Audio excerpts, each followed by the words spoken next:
আবেদ আর আলেমের বিভক্তি হয়ে গেছে। সুয়ের ছিদ্র ছিদ্র থাকবে, উট উট থাকবে, আল্লাহ ভিতর দিয়া নিতে পারে কিনা ছিদ্রের ভিতর দিয়া। তো আবেদ বলছে এটা হয় কি করে, হয়তো উট সুতা হইতে হবে, নাইলে সুয়ের ছিদ্র লম্বা হইয়া উটের চেয়ে বড় হইতে হবে, তারপরে না যাবে। তো পাক্কা ঠাক্কা আলেম ইমানদারের কাছে জিজ্ঞাসা করছে, বলছে আগে লা হাওলা পড়ালেই তারপরে জবাব দিব।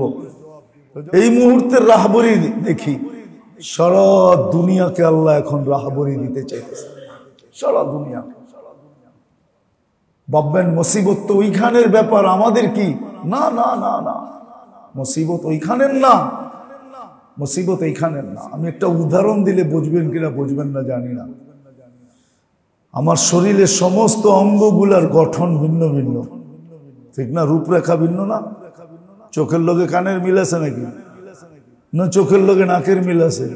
মিল আছে না? নাকের লগে ঠোঁটের মিল আছে? সবগুলার চেহারা ভিন্ন, কর্ম ভিন্ন, কাম ভিন্ন না? চোখের কাম কি? এটা তো কানে করতে পারে না। কানের কাম কি? এটা তো জবান করতে পারে না। জবানের কাম কি? এটা তো নাকে করতে পারে না, ঠিক না? হাতের কাম কি? পায়ে করতে পারে নাকি? পায়ের কাম কি?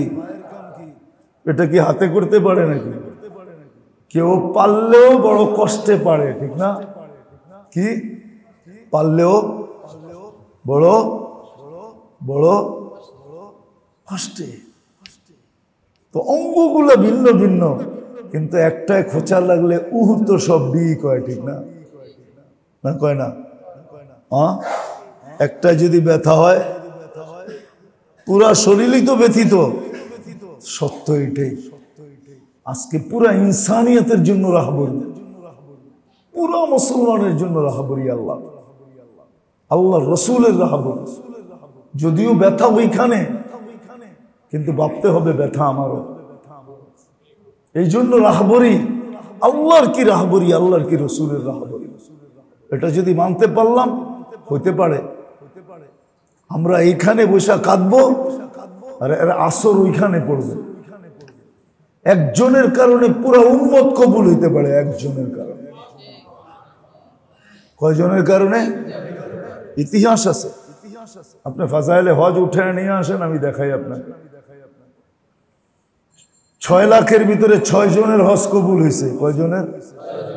লাখে একজন, লাখে। কিন্তু 6 জনের উসিলায় 6 লাখের কবুল হয়েছে। আল্লাহর সিস্টেম এরকম, আল্লাহর সিস্টেম এরকম, আল্লাহর সিস্টেম এরকম।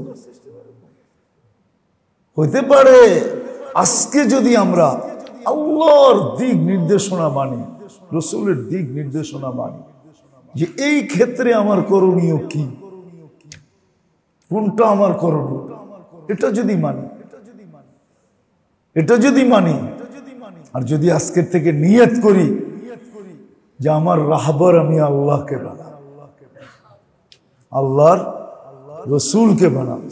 কি বানাবেন? হ্যাঁ হ্যাঁ, আরে মেরে দোস্ত, সহজ। এটার জন্যই তো আল্লাহ ক্ষেত্র তৈরি করে রাখছেন, নাহলে ক্ষেত্রের দরকার ছিল না। হক্কানি আলেম ওলামা আল্লাহ ওয়ালাদের দরকার ছিল না। এদেরকে আল্লাহ বসায় রাখছেন এই জন্যই যে উম্মতের ক্ষেত্র উম্মতের দরকার হবে, রাহবরি নেওয়ার দরকার হবে, যে আল্লাহর রাহবরির উপরে চলবে কিভাবে, রসুলের রাহবরির উপরে চলবে কিভাবে, এটা উম্মতের জানার দরকার হবে। এই জন্যই হক্কানি আলেম ওলামা আল্লাহ ওয়ালারা বসে আছে। একজন যায় একজন আসতে থাকে। এই জন্যই আল্লাহ এদের সিলসিলা জারি রাখছেন, আর জারি থাকবেও, জারি থাকবেও। হ্যাঁ, জারি থাকবেও, জারি থাকবে, জারি থাকবে। একটা জিনিস আপনারা খেয়াল করছেন কিনা, গোলালু কিন্তু তরকারি, ঠিক না? এটা সারা দুনিয়ার সব জায়গায় পাওয়া যায়। সব তরকারি সব জায়গায় পাবেন না, কিন্তু পাবেন। হ্যাঁ, মনে হয় অনেকে মানে না। পাবেন না, সব তরকারি সব জায়গায় পাবেন না, কিন্তু গোলালু সব জায়গায় পাবেন। দুনিয়ার কোনো দেশ নেই যেখানে গোলালু পাবেন না। হ্যাঁ, একটু বড় সাইজ হয়, একটু ছোট সাইজ হয়, লাল হয়, নাইলে কালো হয়, কালো হয় গোলালু। আমি ঘুরে বলতেছি, ঠিক উম্মতের রাহবরির জন্য, জানার জন্য যে আল্লাহর রাহবরি কিভাবে নিবে, রসুলের রাহবরি কিভাবে নিবে, হক্কানি উলামা আল্লাহ ওয়ালা এটা সারা দুনিয়ার যেই কোথাও পাওয়া যায়, যেই কোথাও পাওয়া যায়, যেই কোথাও। আমার মনে আছে আমি নরওয়ের পরে একটা দেশ আছে রাশিয়া, ওটা শুধু বরফই বরফ, বরফ শুধু বরফ। ওইখানে বাড়িঘর বানায় বরফের কেন দিয়া। আমি ওইখানে যে এক হুজুরে পাইছি, বাঙালি তো পাইছি এক হুজুরে পাইছি। আমি জিজ্ঞেস করছি আপনি কেন এখানে আসছেন? ওই যে এরা আসছে এই জন্য আমি আসছি। যে দেখি সে ইমামতি করে, সে এদেরকে তালিম দেয়। এরা আসছে এই জন্য আমি আসছি। আপনি কেন এখানে আসছেন? সেই নরওয়ের পরে ম্যাপ থাকলে আপনাদেরকে দেখাইতাম আমি। হ্যাঁ, পাপুয়া গিনিতে যে দেখতেছি এক ছেলে মাদ্রাসা খুলে বইছে। আমি তুই এইখানে মাদ্রাসা কি জন্য? এটার নামই তো উরিয়ান জায়া।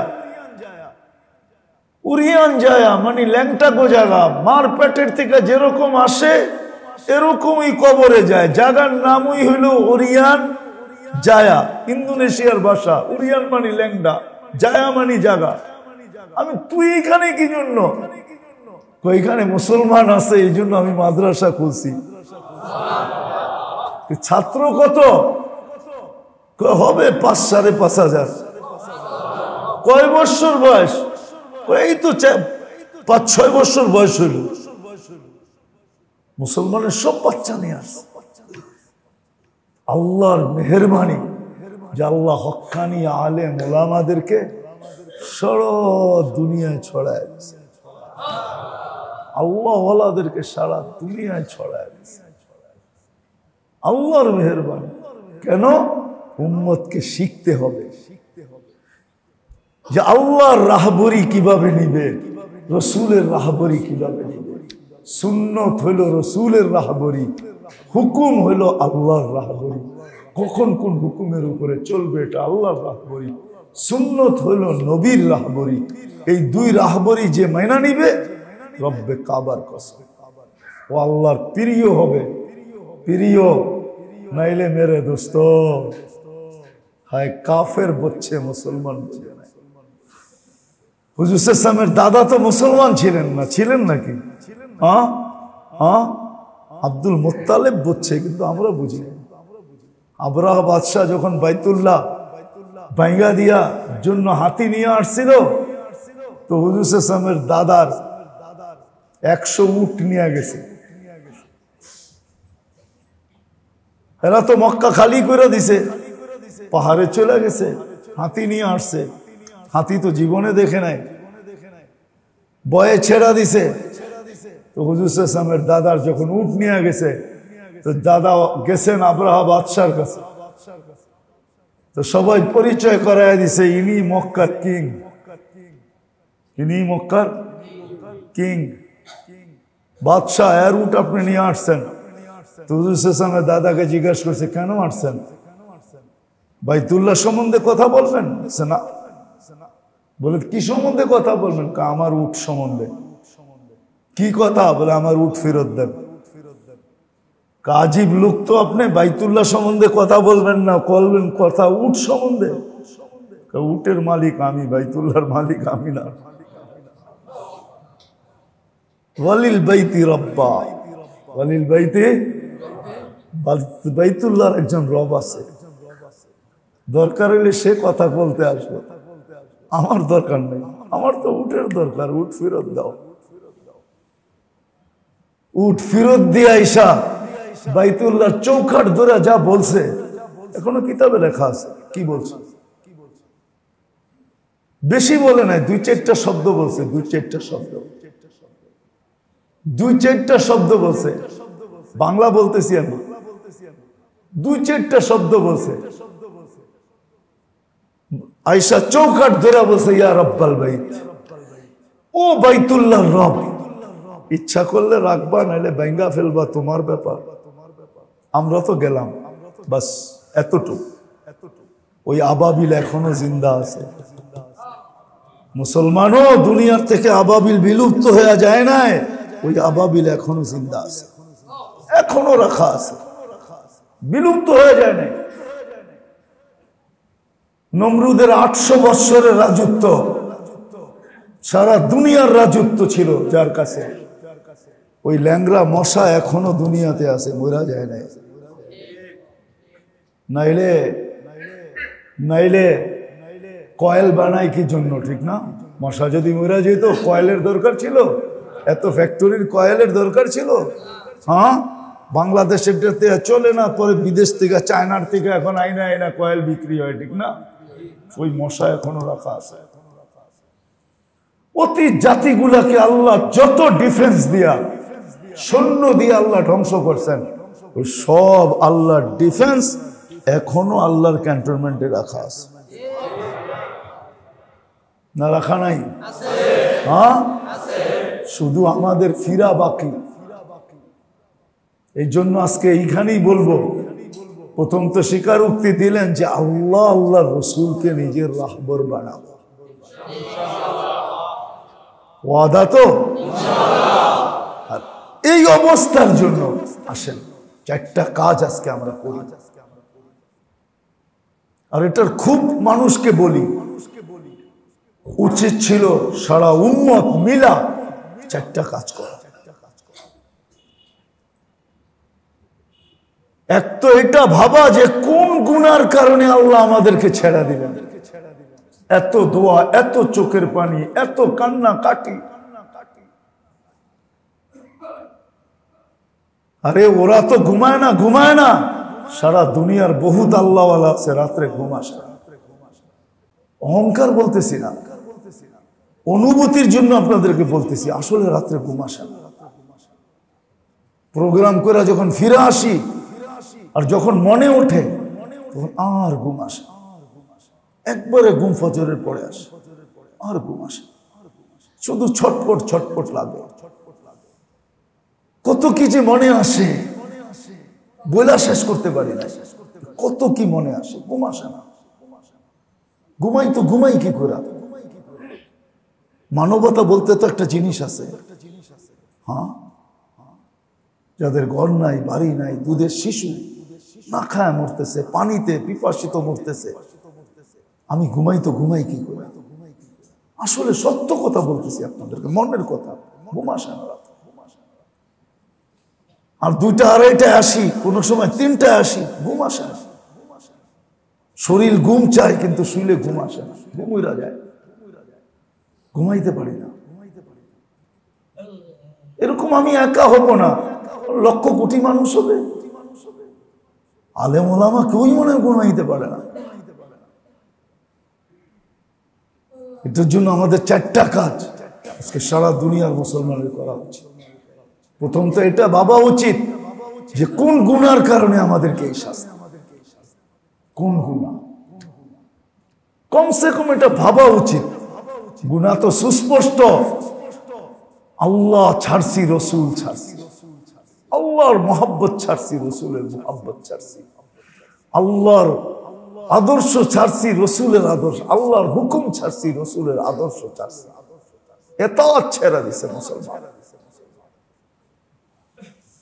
হ্যাঁ, আমি যেটা বলি বড় ভাইবা চিন্তা বলি যে আজও যদি মুসলমান কাল ফজরে যদি 200 কোটি মুসলমান নামাজে শরীক হলো, আর সেজদায় পড়া যদি আল্লাহকে বলল, আল্লাহ ফিরা চলে আসছি, মাফ করে দেন না, আমার মনে হয় সূর্য নতুন এক রং নিয়ে উঠবে, দুনিয়ার অবস্থা অন্যরকম হবে। আপনি যদিও ভয় পাইতেছেন, আমাদের এক বুজুর্গ ছিলেন ওমর পালমপুরি রহমতুল্লাহ আলাইহি, টঙ্গীতে ইজতেমায় বয়ান করতেন, বাচ্চার মতো আওয়াজ ছিল, কোরআন পড়তেন তো দিল কায়রা নিয়ে যেতেন। উনি বলতেন যে বলো অ্যাটম বোম শক্তিশালী না মশা শক্তিশালী? কোনটা? কেন কেন মশা শক্তিশালী? যুক্তি কি? অ্যাটম বোম মানুষের বানানো, মশা আল্লাহর বানানো। আল্লাহ যেটা বানায় ওটা শক্তিশালী, মানুষ যেটা বানায় ওটা শক্তিশালী না। আল্লাহর বানানো মশা, মশা কে বানাইছে? অ্যাটম বোম, অ্যাটম বোম মানুষ বানাইছে। আল্লাহর জন্য কোনো জরুরি না। কাসফিন মাকুল, ওটা তো অ্যাটমই ছিল, আর ছিল কি? নাহলে দুনিয়া অ্যাটম বোম বানায় তো বানায় কোত্থেকা বানায়? দুনিয়া ভাবছে যে এতটুক একটা হাবাবিল, চড়াই পাখির অর্ধেক, সে পাঞ্জায় কিনিয়ে আসলো আর হাতির মাথার উপরে মারলো আর পাউডার হয়ে নিচে বসা পড়লো। এটা কি? কাসফিন মাকুল, পাউডার হয়ে গেল। এটা কি? ওইখান থেকে অ্যাটম বোম আবিষ্কার হয়েছে। আল্লাহ আবাবিলের পাঞ্জা দিয়ে অ্যাটম বোম ফালাইছে। আল্লাহ ইচ্ছা করলে মশার ডানা দিয়েও পালাইতে পারে। মশা হবে প্লেন, ডানায় হবে অ্যাটম বোম, আর ও উড়বে আর অ্যাটম বোম যে ফালায় চলে আসবে। না পারে না? পারে না? পারে না? এটাই তো সত্য। এইখানে এসেই তো কিতাবে পাওয়া যায় বিভক্তি হয়ে গেছে। হ্যাঁ, বিভক্তি হয়ে গেছে। আবেদ আর আলেমের বিভক্তি হয়ে গেছে। সুয়ের ছিদ্র ছিদ্র থাকবে, উট উট থাকবে। আল্লাহ ভিতর দিয়া নিতে পারে কিনা ছিদ্রের ভিতর দিয়া? তা আবেদ বলছে এটা হয় কি করে? হয়তো উট সুতা হইতে হবে, নাইলে সুয়ের ছিদ্র লম্বা হইয়া উটের চেয়ে বড় হইতে হবে, তারপরে না যাবে। তো পাক্কা ঠাক্কা আলেম ইমানদারের কাছে জিজ্ঞাসা করছে, বলছে আগে লা হাওলা পড়ালেই তারপরে জবাব দিব। তো যখন জিজ্ঞাসা করছে তো জোরে লা হাওলা পড়ছে। তো শয়তান ভাগছে, কয় বাগিস কেন, জবাব নিয়ে যাবি না? কয় বুঝে আইছে তুই জবাব কি দিবি, বুঝে আসছে। তো কয় ঠিক আছে, কাছের থেকে যখন শুনতে পারস নাই লাহাওলার আগুনের কারণে, তো দূর থেকেই শোন।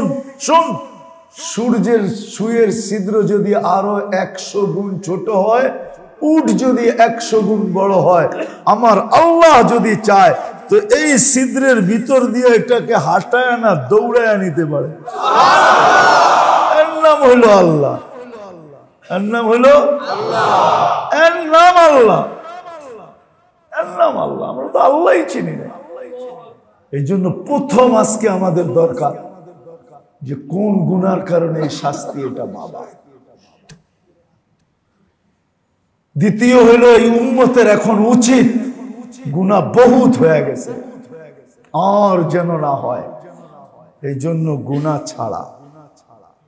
কোরআন ইঙ্গিত দিছিল, কোরআন ইঙ্গিত দিছিল এই উম্মতকে যে উম্মত 5 মাস গুনাহ করো না। কয় মাস? 4 মাস তো হারাম। ফালা তুজালিমু ফিহিন্না আনফুসাকুম, কোরআনে লেখা আছে। এই 4 মাস আরবাতুম মিনহা হুরুম ফালা তুজালিমু ফিহিন্না আনফুসাকুম। ও মুসলমান, এই 4 মাস গুনাহ করো না। এটা আল্লাহর কাছে বড় সম্মানিত মাস। রজব, জিকাদা, জিলহজ্জা, মুহররম, আর রমজান তো আসেই আছে। 5 মাস গুনাহ করো না। মুসলমান যদি এতটুকু করত, এই জন্য আসেন, এখন সময় আসছে, আল্লাহর ইঙ্গিত এটাই, গুনাহ ছাড়ো। হয়ে গেছে অনেক গুনাহ। চলেন আজকে অঙ্গীকার করি যে কমসে কম জানা বড় বড় গুনাহ ভুলে হয়ে গেলে ভিন্ন কথা, গুনাহ ছাড়ার অঙ্গীকার ছাড়বেন?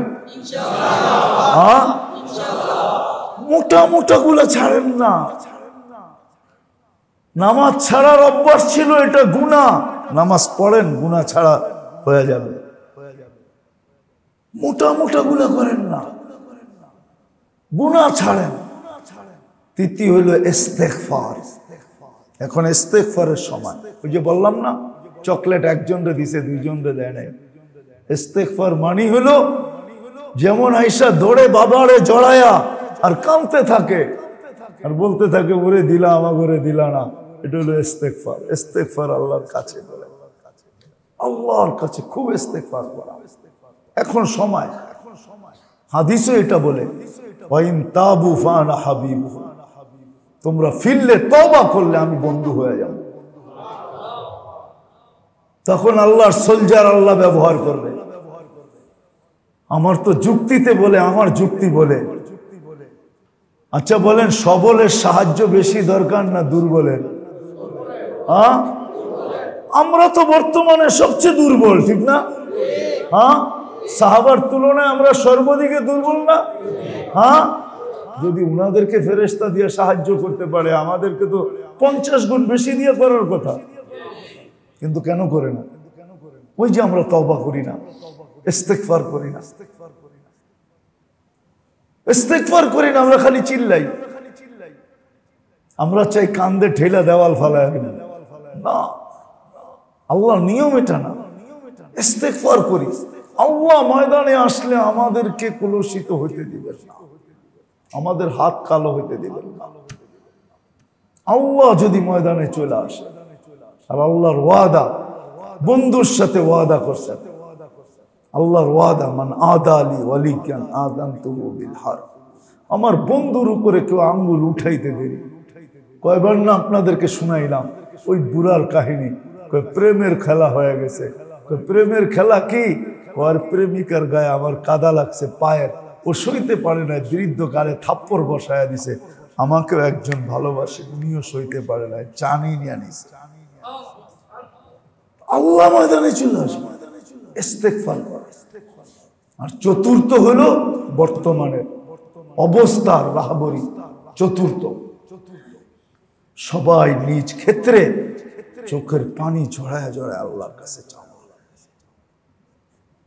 উর্দুতে যেটাকে বলে রো রো কর দোয়ায়ে মাংনা, চোখের পানি জড়ায় জড়ায় আল্লাহর কাছে কাঁদবে। ঘরের বাচ্চাদেরকে কাঁদা, এদেরকে বলেন তোমরা কাঁদো। মা বোনদেরকে বলেন তোমরা কাঁদো, এরা সহজে কাঁদতে পারে। পুরুষের কান্না না আসে তো কান্নার বান ধরেন, আল্লাহর কাছে কান্দা কান্দা বলে যে আল্লাহ ভুল করে ফেলছি, মোহাব্বত লাগানো দরকার ছিল, কার সাথে লাগায় ফেলছি, কার সাথে। এই চার কাজ যদি আজকে করতে পারি, তাইলে এটা ওয়াক্তের রাহবরি। তাইলে ইনশাআল্লাহ দোয়া করা, আশা করা যায় 100-তে 100। পুরা উম্মত যদি এটা আজকে করে, তাহলে আল্লাহ কায়া পাল্টায় দিতে দেরি হবে না। কায়া পাল্টায় দিতে দেরি হবে না। কি করবেন এই চারটা? আগে ভাবি যে আমার কোন হাদিসের কথা। সাহাবা ভাবতেন, একটা ঠোকর খাইলো যে জিজ্ঞাসা করতেন, সাহাবি দেওয়ালে বাড়ি খাইছে, আল্লাহ রসুলে জিজ্ঞাসা করতেছে, ইয়া রাসূলুল্লাহ দেওয়ালে বাড়ি খেলাম কেন? এর আগে কি করতেছিল? ইয়া রাসূলুল্লাহ ডাইন দিকে একজন ছিল, হঠাৎ নজর পড়ে গেছে, ঘুরাইতে যায়া বাম দিকে বাড়ি খেয়েছি। আল্লাহ রসুল বলছে, ডাইন দিকে একজনের দিকে চোখ পড়ে গেছে, বুঝছেন তো? বুঝছেন? হ্যাঁ, ঘুরাইতে যা হঠাৎ পড়ে গেছে, ভুলে পড়ে গেছে, ঘুরাইতে যা বাড়ি খাইছি। আল্লাহ রসুল বলছে, আখেরাতের শাস্তি দুনিয়াতে হয়ে গেছে। আখেরাতের শাস্তি দুনিয়াতে হয়ে গেছে। সত্য এটাই, সত্য এটাই, সত্য এটাই। এই জন্য আমাদের এখন 4টা কাজ করা দরকার। 4টা কাজ করা দরকার। একটা গুনাহ, কোন গুনার কারণে? দ্বিতীয়, গুনাহ এই মুহূর্তে ছেড়ে দেওয়া। তওবা করে নাও, আল্লাহ গুনার থেকে তওবা করলাম। আর খুব ইস্তেগফারকে হাতিয়ার হিসাবে ব্যবহার করা। ইস্তেগফার, আস্তাগফিরুল্লাহ, আস্তাগফিরুল্লাহ, যত পড়া যায়। আর চতুর্থ হলো সুযোগ পাইলেই হাত উঠায় দেওয়া। যারা কাঁদতে পারে তারা যেন চোখের পানি আজকে এখন খুব ঝরায়, কেন এখনকার চোখের পানি আর পরের চোখের পানি ওয়েট ভিন্ন আছে, ওয়েট ভিন্ন আছে। আজকের চোখের পানির ওয়েট অনেক বেশি, এরা যেন কাঁদে। আর যারা কাঁদতে না পারে এরা যেন কান্নার ভান করে, খুব আল্লাহর কাছে কান্দা কান্দা আল্লাহর কাছে চাওয়া উম্মতের জন্য। আল্লাহ বাঁচান আমাদেরকে, আল্লাহ আমাদেরকে বাঁচান, আমাদেরকে বাঁচান। করবো তো ইনশাআল্লাহ। আল্লাহ আমাদেরকে আমল করার তৌফিক দান করেন। সামনের মাসের 19 তারিখ, হ্যাঁ ইনশাআল্লাহ নিজেরও আসবো আর বন্ধুদেরকেও নিয়ে আসবো, পরিচিত লোকদেরকেও। আরেকটা কথা, যদি লোক কমও হয় আর এই ইসলাহি প্রোগ্রাম যদি আল্লাহর কাছে মকবুল হয় তাহলে এটা বিরাট বড় পাওয়া। এই জন্য মকবুলিয়াতের জন্য সবাই দোয়া করি যে আল্লাহ এই মজলিস যেন আপনার কাছে মকবুল। করবো তো? আল্লাহুম্মা লাকাল হামদ, আল্লাহুম্মা লাকাল হামদ কামা ইয়ানবাগি লিজালালি ওয়াজহিক ওয়া আযীমি সুলতানিক, ইয়া হান্নান ইয়া মান্নান ইয়া জাওয়াদ ইয়া কারীম ইয়া আল্লাহ ইয়া সাল্লি ওয়া সাল্লিম ওয়া বারিক আলা হাবিবিকা। আল্লাহ আপনার মেহেরবানি দ্বারা এই আয়োজনকে কবুল করেন, আয়োজকদেরকে কবুল করেন, এই মজলিসকে কবুল করেন, এই মজলিসে যারা আসে তাদেরকে কবুল করেন, এই মজলিস যারা দূর বৈশা শোনে তাদেরকে কবুল করেন, যারা মিডিয়ার মাধ্যমে শুনে তাদেরকেও কবুল করেন। আল্লাহ একটা কবুলিয়াতওয়ালা মজলিস বানায় দেন।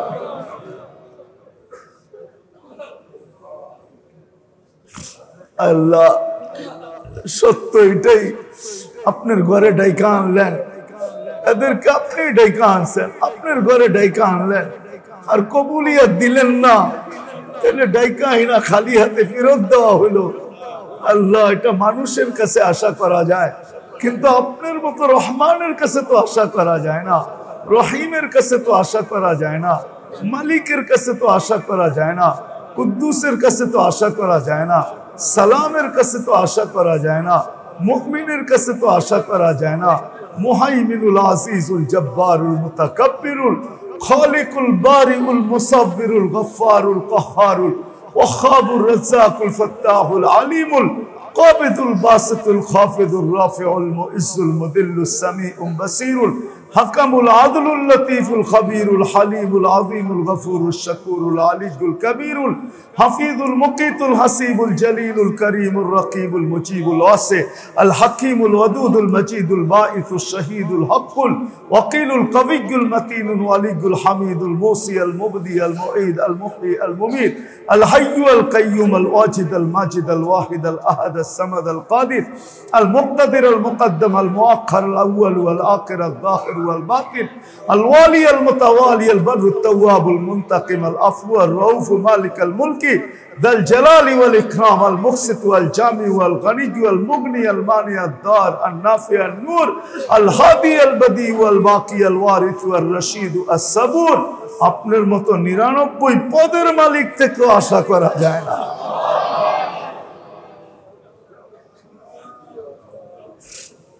আল্লাহ আমাদেরকে কবুল করেন, আমাদের জেনারেশনকে কবুল করেন, আমাদের বিবি বাল বাচ্চাকে কবুল করেন, আমাদের ভাই ব্রাদারকে কবুল করেন, আমাদের আত্মীয় স্বজনকে কবুল করেন, আমাদের আপনজনদেরকে কবুল করেন। আল্লাহ আল্লাহ সারা দুনিয়ার মুসলমানকে হেফাজত,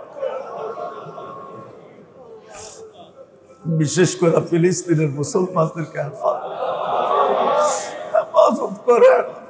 আল্লাহ আমরা নবী দেখি নাই, সাহাবী দেখি নাই, তাবেঈ দেখি নাই, তাবেঈ দেখি নাই, কোন সোনালী যুগের মানুষই দেখি নাই। ঈমান বড় দুর্বল। আপনার কোন না কোন করিশ্মা আমাদেরকে দেখায় দেন, কুদরত দেখায় দেন, কুওয়াত দেখায় দেন, যাতে আমাদের ঈমান বাড়া যায়। আল্লাহুম্মা আনজিল আলাইহিম বাসাকাল্লাযী লা তারুদ্দু আনিল কওমিল মুজরিমিন। আল্লাহুম্মা আনজিল আলাইহিম বাসাকাল্লাযী লা তারুদ্দু আনিল কওমিল মুজরিমিন। আল্লাহুম্মা আনজিল আলাইহিম বাসাকাল্লাযী লা তারুদ্দু আনিল কওমিল মুজরিমিন। আল্লাহুম্মা নাজআলুকা ফি নুহুরিহিম ওয়া নাউযু বিকা মিন শুরুরিহিম। আল্লাহুম্মা শাত্তিস শামলাহুম, আল্লাহুম্মা মাজ্জিক জামাআহুম, আল্লাহুম্মা দাম্মির দিয়ারাহুম, আল্লাহুম্মা খাল্লিব বাইনা কালিমাতিহিম, আল্লাহুম্মা জালজিল আকদামাহুম। আল্লাহুম্মা আনসুর উম্মাতা মুহাম্মদ, আল্লাহুম্মা আনসুর উম্মাতা মুহাম্মদ, আল্লাহুম্মা আনসুর আহলা ফিলিস্তিন।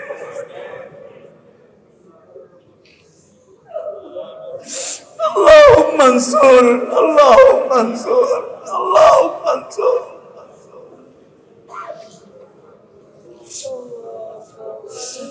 আল্লাহ যা চাইতে পারলাম তাও দেন, যা চাইতে পারলাম না তাও দেন।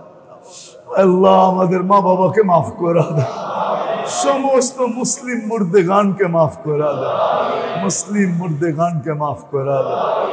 আল্লাহ আল্লাহ কালকে সকালে সূর্য যেন তোমার কুদরত নিয়ে ওঠে।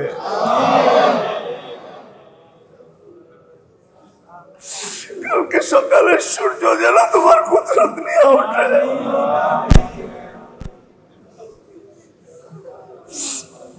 আমাদের দোয়া আপনার ফজল ও করমে কবুল করে। সাল্লাল্লাহু তাআলা আলা খায়রি খালকি মুহাম্মদ ওয়া আলিহি ওয়া সাহবিহি আজমাইন বিরহমাতিকা ইয়া আরহামার রাহিমিন।